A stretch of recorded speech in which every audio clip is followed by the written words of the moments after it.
À la fin de la partie 1, j'étais en train de dire que le sinus de 1 sur x va toujours varier entre moins 1 et 1, parce qu'on a vu que la fonction sinus varie toujours entre moins 1 et 1.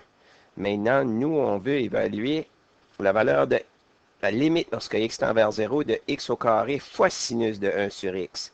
Donc, ce que nous devons faire, nous devons multiplier chaque partie de l'inéquation par x au carré.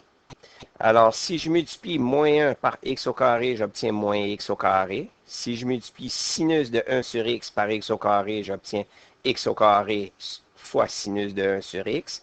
Et si je multiplie 1 par x au carré, j'obtiens x au carré.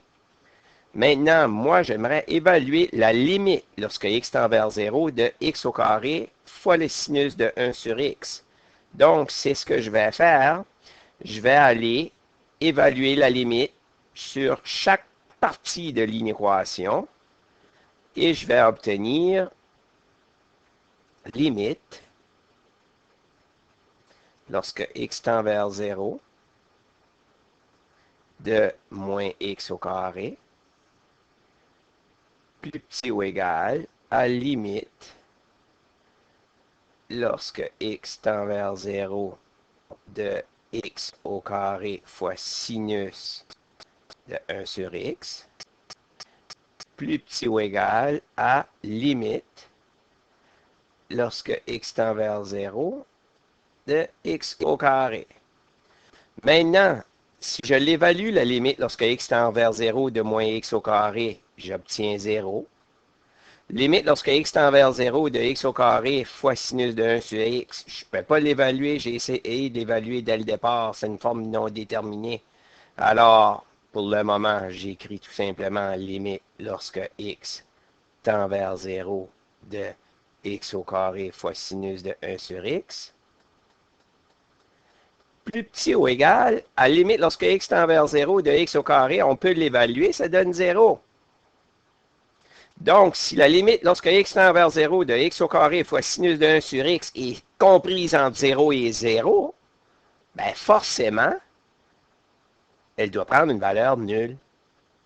Limite, lorsque x tend vers 0 de x au carré fois sinus de 1 sur x doit être égal à 0 d'après le théorème sandwich. La représentation graphique, vous l'avez ici. Vous avez en haut ici une première fonction qui est la fonction x au carré. Vous avez en bas ici la deuxième fonction qui est moins x au carré. Et entre ces deux fonctions-là, j'ai la fonction h de x qui est représentée par x au carré fois sinus de 1 sur x. Regardez l'allure du graphique.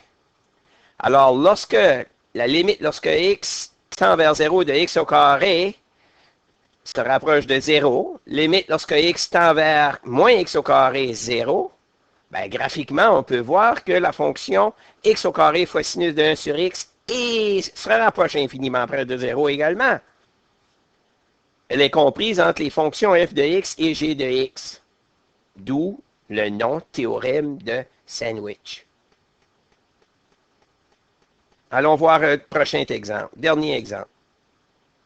Ici, on demande d'évaluer la limite lorsque x tend vers l'infini de sinus de x sur x. Alors, si tu essayes de l'évaluer, la limite, tu obtiens sinus de l'infini sur l'infini.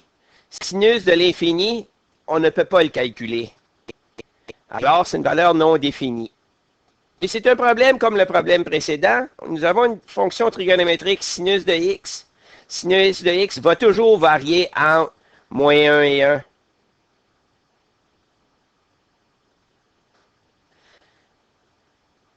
Mais moi, j'aimerais évaluer la valeur de la fonction sinus de x sur x lorsque x rapproche infiniment près de l'infini. Alors, je vais multiplier chaque côté de l'inéquation par 1 sur x.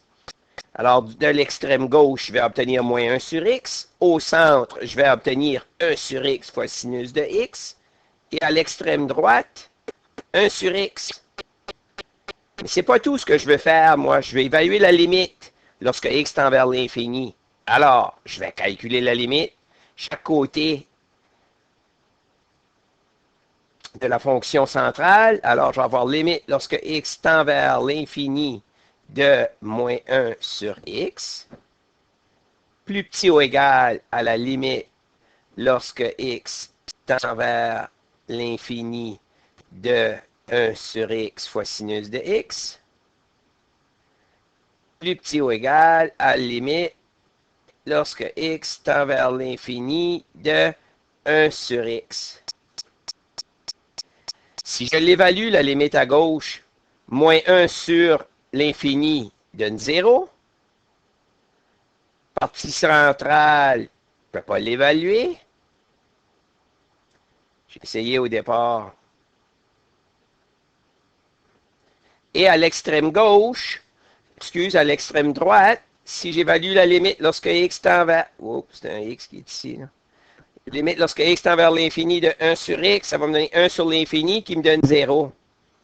Donc, si la limite lorsque x tend vers l'infini de 1 sur x fois sinus de x est comprise entre 0 et 0, ben forcément, elle doit prendre une valeur nulle, elle également. Alors, conclusion,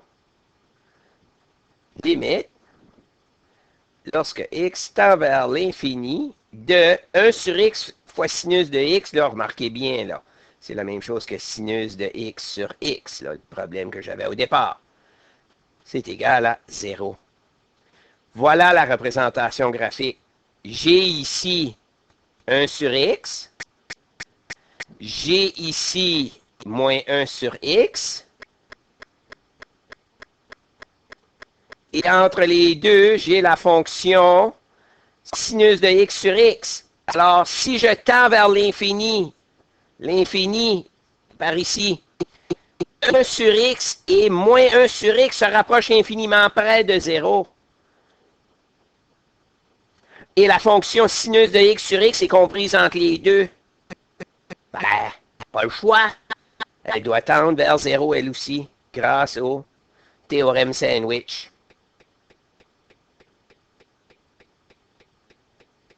Si tu as le goût d'essayer l'exemple 5 et l'exemple 6, inspire-toi de l'exemple 4, tu es libre de l'essayer ou pas. Je t'ai fourni un corrigé détaillé.